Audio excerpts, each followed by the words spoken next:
ഉണ്ടാക്കാൻ പോകുന്നത് കോൾഡ് കോഫിയാണ് കേട്ടോ. ഈ സമ്മർ ടൈമിൽ നല്ല അടിപൊളി ഒരു ഡ്രിങ്കാണിത്.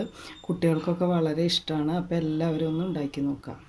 അതിനായിട്ട് നമുക്ക് വേണ്ട സംഭവങ്ങളെന്ന് പറഞ്ഞു കഴിഞ്ഞാൽ ബ്രൂ കോഫി വേണം. ബ്രൂ കോഫി തന്നെ വേണമെന്നില്ല, ഇൻസ്റ്റൻറ്റ് ഏത് കോഫി ആയാലും കുഴപ്പമില്ല.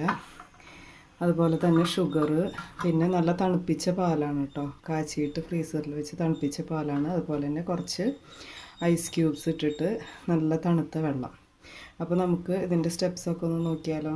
അപ്പോൾ ആദ്യം തന്നെ ഒരു മിക്സിയുടെ ജാർ എടുക്കുക. അപ്പോൾ അതിലേക്ക് നമ്മൾ ഷുഗർ ചേർത്ത് കൊടുക്കുക. ഇപ്പോൾ ഒരു 1/2 ലിറ്റർ പാലാണ്. അപ്പോൾ അതിലേക്ക് ഒരു 3 ടേബിൾ സ്പൂൺ ഷുഗർ വേണം. പിന്നെ അതുപോലെ തന്നെ കോഫി പൗഡർ, അതും ഒരു 3 ടീസ്പൂൺ നമുക്ക് ചേർത്ത് കൊടുക്കാം.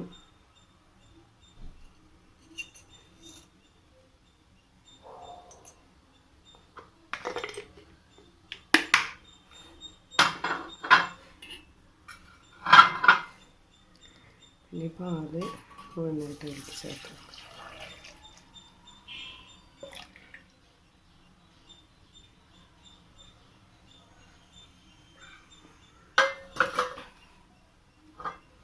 ഇതൊരു 1/2 ഗ്ലാസ് വെള്ളം ഉണ്ടാവും. ഐസ് ക്യൂബ്സ് ഒക്കെ ഇട്ട് അതും ചേർത്ത് കൊടുക്കാം. ഇനി നമുക്കിത് നന്നായിട്ടൊന്ന് അടിച്ചെടുത്തിട്ട് വരാം.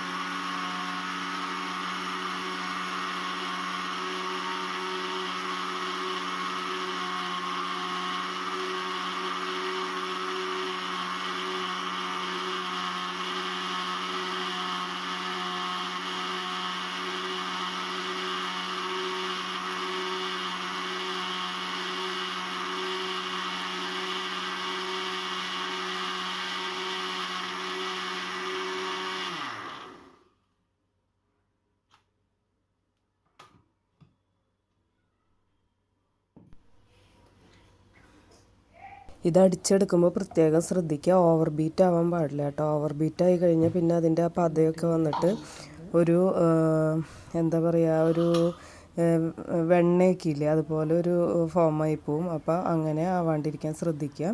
കറക്റ്റ് ഒരു 20 സെക്കൻഡ് അടിച്ചു കഴിഞ്ഞാൽ കറക്റ്റായിരിക്കും. അപ്പോൾ കണ്ടോ, നല്ല പതയൊക്കെ ആയിട്ട് നല്ല അടിപൊളിയായിട്ട് വന്നിട്ടുണ്ട്. അപ്പോൾ ഇത്രയേ ഉള്ളൂ പരിപാടി. വളരെ എളുപ്പമാണ്, നല്ല ടേസ്റ്റുമാണ്. എന്തായാലും കുട്ടികൾക്കൊക്കെ ഒന്ന് ഉണ്ടാക്കി കൊടുക്കുക. കുട്ടികൾക്ക് തന്നെയല്ല കേട്ടോ, മുതിർന്നവർക്കായാലും വളരെ ഇഷ്ടപ്പെടും. അപ്പോൾ നമ്മൾ ഈ ദാഹം അകറ്റാനായിട്ട് നമ്മൾ ആർട്ടിഫിഷ്യലായിട്ടുള്ള കളറുകളും ഓരോ പൊടികളെല്ലാം കലക്കി കൊടുക്കണേലും നല്ലത് ഇതുപോലെ നാച്ചുറലായിട്ടുള്ള സംഭവങ്ങളാകുമ്പോൾ കുട്ടികളുടെ ഹെൽത്തിനും നല്ലതാണ്.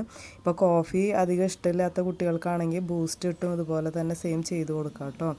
ഇനി നമുക്കിതിനൊരു ഡെക്കറേഷന് വേണ്ടിയിട്ട് കുറച്ച് കൊക്കോ പൗഡർ ഞാനൊന്ന് സ്പ്രെഡ് ചെയ്ത് കൊടുക്കുകയാണ്. അപ്പോൾ നമ്മുടെ അടിപൊളി ഒരു സമ്മർ ഡ്രിങ്ക് ഇവിടെ റെഡിയാണ്. എല്ലാവരും ഒന്ന് ട്രൈ ചെയ്യുക. എല്ലാവരും കമൻസിലൂടെ അഭിപ്രായങ്ങൾ അറിയിക്കുക. സബ്സ്ക്രൈബ് ചെയ്തിട്ടില്ലെങ്കിൽ ഒന്ന് സബ്സ്ക്രൈബ് ചെയ്യുക.